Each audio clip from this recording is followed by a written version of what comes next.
Hello viewers, আসসালামু আলাইকুম। সবাই কেমন আছেন? আশা করি ভালো আছেন।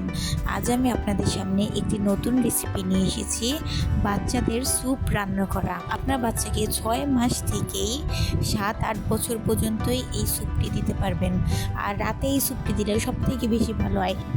তো চলেন রেসিপিটি শুরু করা যাক। আর এই ডিমের স্যুপের জন্য আমি প্রথমে কড়াইতে একটি প্যান বসিয়ে নিয়েছি। প্যানটি গরম হওয়ার সাথে সাথে আমি দিয়ে দিচ্ছি একটু সয়াবিন তেল। আর আপনাদের কাছে যদি বাটার বা ঘি থাকে এটা আপনারা ইউজ করতে পারেন। আর বাটার আর ঘি সবথেকে বেশি ভালো হয় রেসিপিটার জন্য। আর বাটার আর ঘিতে যে পরিমাণের ফ্যাটি অ্যাসিড রয়েছে সেই পরিমাণেই তেলেও রয়েছে। আর এর জন্য আমি তেলটাও ইউজ করেছি। আর এই তেলের ভিতরে দিয়ে দিব 2 টুকরা রসুন কুচি। আর রসুনও বাচ্চাদের ব্রেন ডেভেলপমেন্টে খুব সাহায্য করে। আর রসুনটা ভাজা ভাজা হওয়ার পরে আমি দিয়ে দিব এখানে মিষ্টি কুমড়া আর পেঁপে। আর আপনারা এখানে চাইলে যে কোনো সবজি দিতে পারেন, টমেটো বা আলু, গাজর, মিষ্টি কুমড়া, পেঁপে আরও যা আছে আপনারা দিতে পারেন। আমার কাছে আপাতত মিষ্টি কুমড়া আর পেঁপে ছিল, আমি সেটাই দিয়েছি। তো এবার আমি ভালো করে নেড়ে চিড়ে এবার ঢেকে দেব।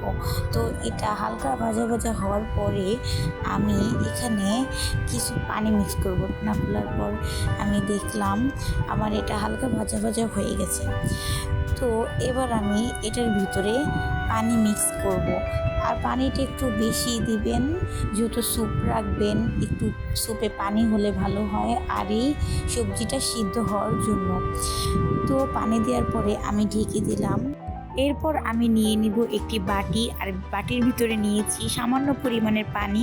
আর এই পানির ভিতরে 1 চামচ আটা বা ময়দা বা আপনারা চাইলে চালের গুঁড়াও দিতে পারেন। এটা আমি সেই সবজির ভিতরে দিব। আর এটা ভালোভাবে নেড়ে নিতে হবে।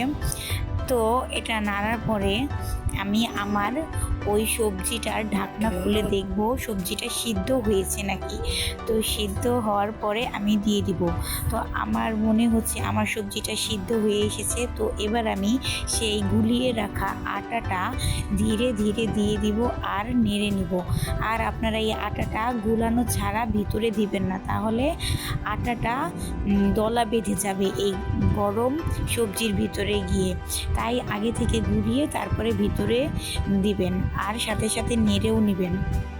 এরপর আমি নিয়ে নিব আবার একটি বাটি এবং বাটির ভিতরে একটি ডিম নিব। ডিমটি আমি ভালো করে ফেটিয়ে নিব। তো ডিমটি ভালো করে ফেটিয়ে নেওয়ার পর এই ডিমটিও আমি সেই সবজির ভিতরে দিয়ে দিব। আমি ডিমের স্যুপ তৈরি করব, তার জন্য অবশ্যই আমার ডিমের প্রয়োজন। এরপর আমি সেই সবজিটাকে আটা গুলিয়ে দেওয়ার পরে ঢেকে দিয়েছিলাম। তারপর ঢাকনাটি উঠিয়ে আমি ভালোভাবে নেড়ে নিয়ে ভিতরে হালকা হালকাভাবে ডিম দিব আর সাথে সাথে নেড়ে নিব। আর আপনারা যদি ডিম দেওয়ার সাথে সাথে না নেড়ে নেন তাহলে এই ডিমটা বড় বড় দলা হয়ে যাবে। তখন আপনার বাচ্চাকে খাওয়াতে অসুবিধা হতে পারে বা আপনার বাচ্চা নাও খেতে পারে। তো আপনারা এভাবে ভালো করে ডিম দিবেন আর নেড়ে নেবেন, তাহলে দেখবেন ডিমের দলা আর থাকবে না, ডিমটা পানির সাথে ভালো করে মিক্স হয়ে যাবে। এইভাবে এই রেসিপিটা 5 মিনিট নাড়াচাড়া করার পরে আমি রেসিপিটা নামিয়ে ফেলবো।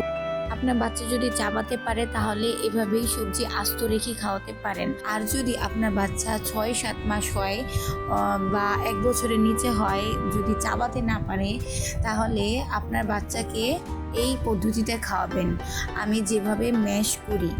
আর ব্লেন্ডার না থাকলে এই ম্যাশ করার পদ্ধতিটা আসলেই সহজ। আমি আগের ভিডিওতে বলে দিয়েছি, এমন একটা জালি আপনারা বাজারেই কিনতে পাবেন। এই জালিটা আমার 150 টাকা নিয়েছে। এটা বড় সাইজের, আর ছোট সাইজের জালিটা আরও কম দাম।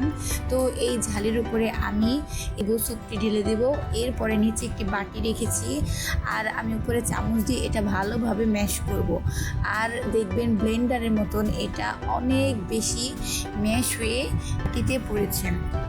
আর এভাবেই আপনারা 6 মাস থেকে দাঁত হওয়ার আগ পর্যন্ত এই স্যুপটা ওই বাচ্চাদের জন্য খাওয়াতে পারেন।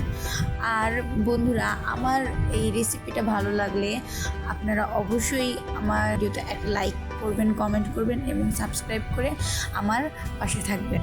তো বন্ধুরা, আমার ম্যাশ করার পরে আমার রেসিপিটা এরকম হয়েছিল। তো বন্ধুরা আজ এই পর্যন্তই, এরপরে একটি নতুন ভিডিও নিয়ে আসবো ইনশাল্লাহ। আসসালামু আলাইকুম।